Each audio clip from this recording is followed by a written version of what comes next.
Assalamualaikum, salam sejahtera untuk para pencinta sastra dimanapun Anda berada. Kali ini kita akan mengulas sandiwara radio Tutur Tinular, sebuah sandiwara radio yang sempat booming di akhir tahun 80-an, kemudian sepanjang tahun 90, bahkan masuk ke tahun 2000, itu tidak hilang pamornya. Bahkan kalau sekarang kita mencari di YouTube dengan kata kunci Tutur Tinular, maka akan sangat banyak konten yang muncul dengan berbagai bentuknya. Ada yang berupa rekaman MP3, ada yang berupa ulasan, ada yang berupa cuplikan-cuplikan, bahkan ada yang sangat nekat. Kenapa dikatakan sangat nekat? Karena baik, nanti kita ceritakan nekatnya seperti apa, tidak akan diceritakan di awal agar ada greget. Mari kita mulai. Mereka yang memahami sastra, umumnya berjiwa halus dan peka. Karena itu tentu memahami apa yang dibutuhkan oleh suatu channel. Maka bantulah agar channel ini bisa terus berkembang. Salam santun pada semua. Dalam kesempatan kali ini sebenarnya saya ingin lebih banyak membahas Tutur Tinular ini pada kedalaman-kedalaman yang belum pernah dibahas oleh orang lain. Jadi kalau misalnya berapa episode, siapa saja yang menjadi pengisi suaranya, dan lain sebagainya, itu sudah banyak yang membahas. Saya ingin melakukan komparasi ya, antara catatan sejarah dengan apa yang dituturkan di dalam Tutur Tinular. Karena ini sebetulnya bagian yang sangat menarik ya. Kesan pertama saya pada Tutur Tinular itu adalah yang pertama sangat menghibur, dan yang kedua mendidik. Jadi penilaian saya pada titik ini positif. Tetapi memang tidak ada gading yang tidak retak. Nah, bagian retaknya inilah yang akan saya bahas. Tetapi itu sama sekali tidak menghilangkan respek saya kepada siapapun yang terlibat di dalam penyelenggaraan sandiwara radio Tutur Tinular.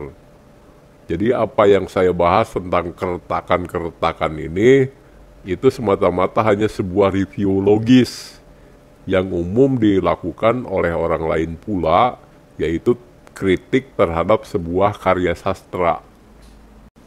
Bila kita mencermati dari komposisi para tokoh yang ditampilkan dalam kisah Tutur Tinular ini, itu sebetulnya terbagi dua kelompok. Kelompok pertama adalah tokoh fiktif, seperti Arya Kamandanu, Arya Dwi Pangga, Empu Hanggareksa, Meisin, Lausisan, Sakawuni, Empu Tong Bajil, Empu Hanggareksa, Kakitan Parwang, Nini Raga Runting, Ayu Wandira, Panji Ketawang, dan banyak yang lainnya. Mereka itu tidak ada dalam catatan sejarah. Jadi betul-betul sekali lagi ini adalah tokoh-tokoh yang fiktif. Kemudian kelompok kedua adalah tokoh-tokoh yang memang tokoh sejarah. Mereka seperti Raden Wijaya, Nambi, Ramapati, Lembu Sora, Ranggalawe, Kebo Anabrang, Demung Wira, Gajah Biru, Rakai Mandana, Gajah Mada. Itu semua adalah tokoh-tokoh sejarah. Nah, di dalam kisah Tutur Tinular ini, Gajah Mada muncul di penghujung cerita. Dalam satu seri ya, dia bertemu dengan Arya Kamandanu. Kehebatan dari kisah ini itu sedemikian menyatu antara tokoh fiktif dengan tokoh sejarah. Misalnya saja bagaimana dialog-dialog antara Ranggalawe dengan Arya Kamandanu, dialog antara Arya Kamandanu dengan Lembu Sora, dengan Nambi. Itu seakan-akan Kamandanu itu menjadi tokoh sejarah. Apalagi ketika Kamandanu memang ikut berjuang menghancurkan Kediri pada saat itu dengan pedang naga puspanya, dikisahkan menghancurkan pintu benteng yang sangat susah untuk dijebol. Image pertama ya tentu saja, waduh hebat amat Kamandanu begitu ya. Kemudian Kamandanu pun ikut terlibat dalam pembangunan pedukuhan Majapahit. Dia banyak berinteraksi ya, jalan-jalan dengan Ranggalawe, melihat bagaimana kondisi masyarakat pada saat itu. Lalu kira-kira bisakah kita belajar sejarah dari kisah Tutur Tinular ini? Misalnya sejarah runtuhnya Singasari, berdirinya Majapahit, penyerbuan tentara Mongol ke Jawa. Bisakah kita belajar dari situ? Menurut saya tidak. Justru disinilah beberapa keretakan yang akan saya bahas, yaitu soal akurasi.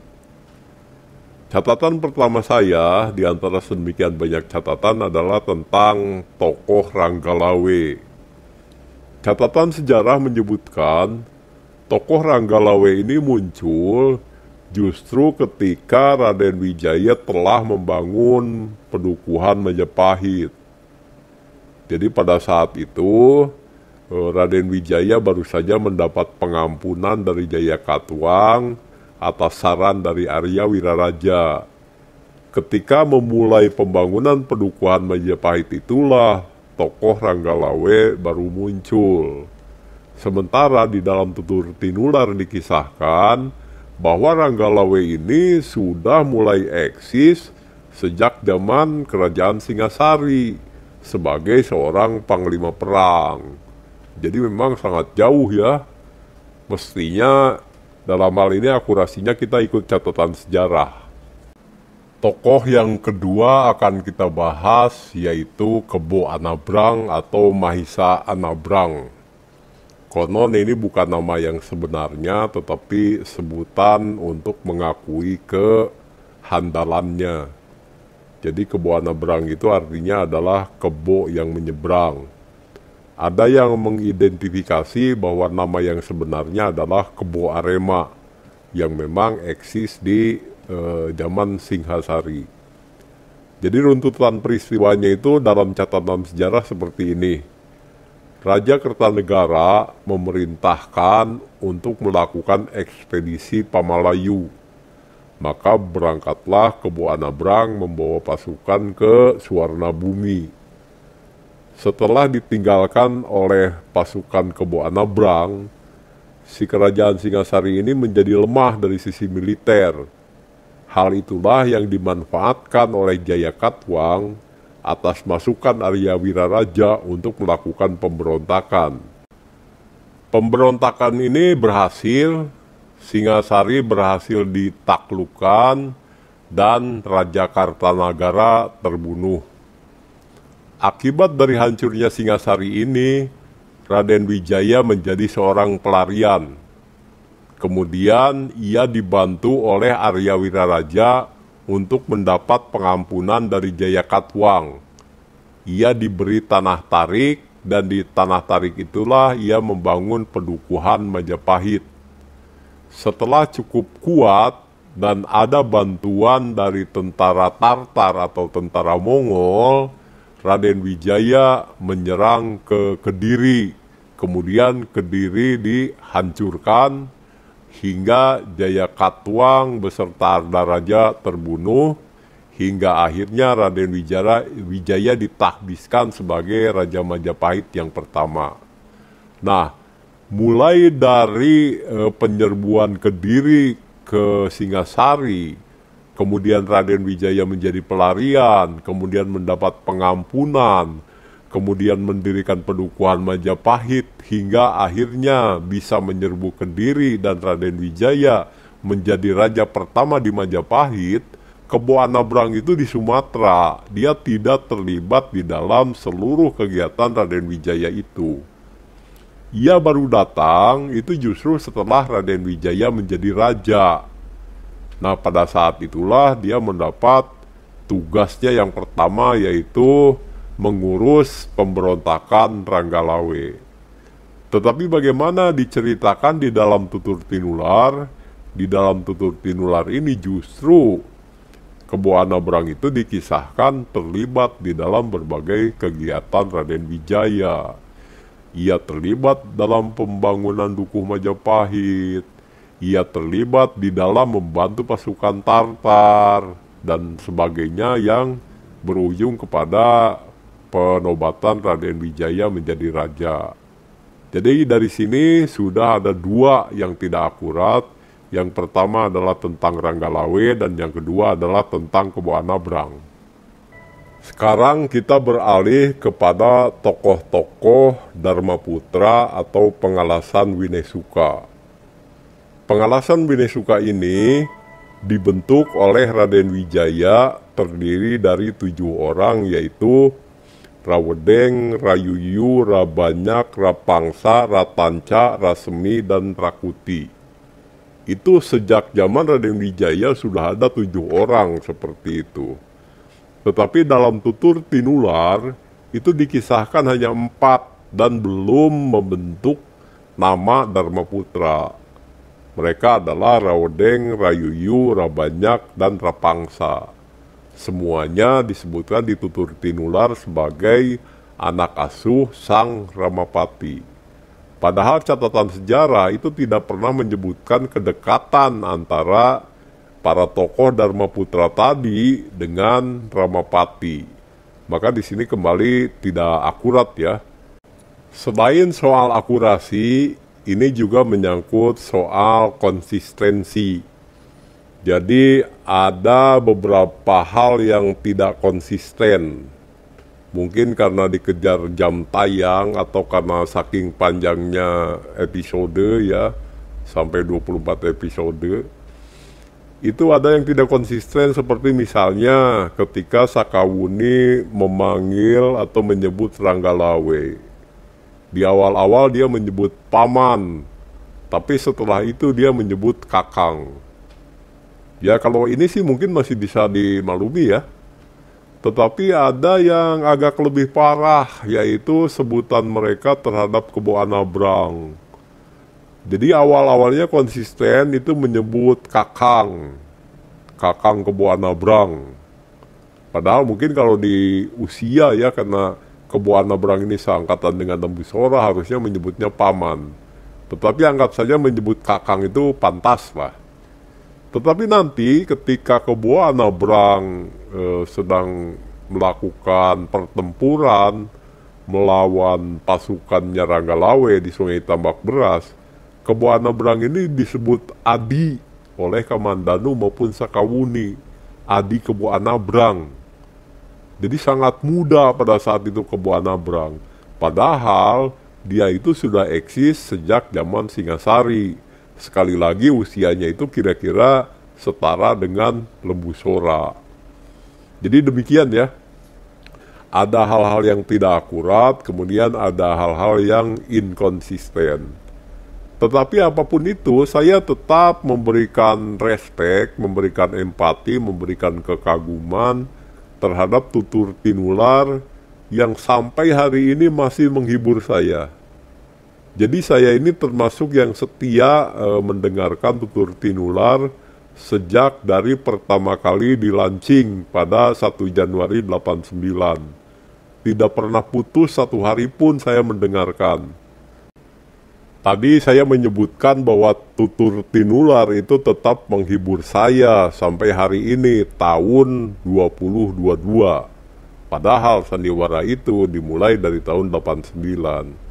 Jadi ceritanya begini, saya sering membuka YouTube dan menemukan itu kopi-kopi MP3 atau cuplikan-cuplikan film dari tutur tinular, baik yang versi sandiwara radio maupun yang versi sinetron. Dan itu sampai hari ini tetap terus bertambah, ada yang membuat konten itu. Sehingga saya merasa tutur tinular ini ada setiap hari bagi saya. Nah dari YouTube juga saya menemukan ya, ada beberapa orang yang membuat konten hoax ya. Konten hoax itu diantaranya adalah yang menampilkan kuburan Arya Kamandanu. kemudian kuburan Meisin, kemudian ada juga yang bercerita bahwa telah ditemukan pedang naga puspa. Bagi orang-orang yang paham catatan sejarah, tentu tidak akan bisa dibohongi bahwa itu hoax. Tetapi bagaimana dengan yang belum tahu? Misalnya anak-anak gitu ya, ikut mendengarkan. Jadi tertanam di benak mereka kalau tokoh Kamandanu ini tokoh sejarah. Tertanam di benak mereka bahwa Meisin ini tokoh sejarah. Atau pedang naga puspa ini ada beneran gitu ya. Jadi saya menghimbau di dalam konten ini, yuk kita hentikan hoax-hoax seperti itu. Kalau memang tujuannya agar konten itu banyak ditonton, agar jadi viral, ya viral di kisah yang benar begitu. Jangan sampai membuat kebohongan publik, misalnya telah ditemukan makam Arya Kamandanu dan sebagainya. Nah, inilah yang di awal-awal saya sebutkan sebuah kenekatan begitu ya, karena nekat saja sih kalau menyebutkan Arya Kamandanu ini sebagai tokoh sejarah. Jadi demikian ya pembahasan kita kali ini. Saya terlepas dari segala kekurangan tutur tinular, sekali lagi sangat respect dan saya mengucapkan terima kasih kepada siapapun yang terlibat dalam pembuatan sandiwara radionya ataupun pembuatan sinetronnya. Demikian saja ulasan kita kali ini. Semoga menjadi wawasan yang berguna dan mohon maaf apabila ada subjektivitas atau ada salah-salah kata. Wassalamualaikum.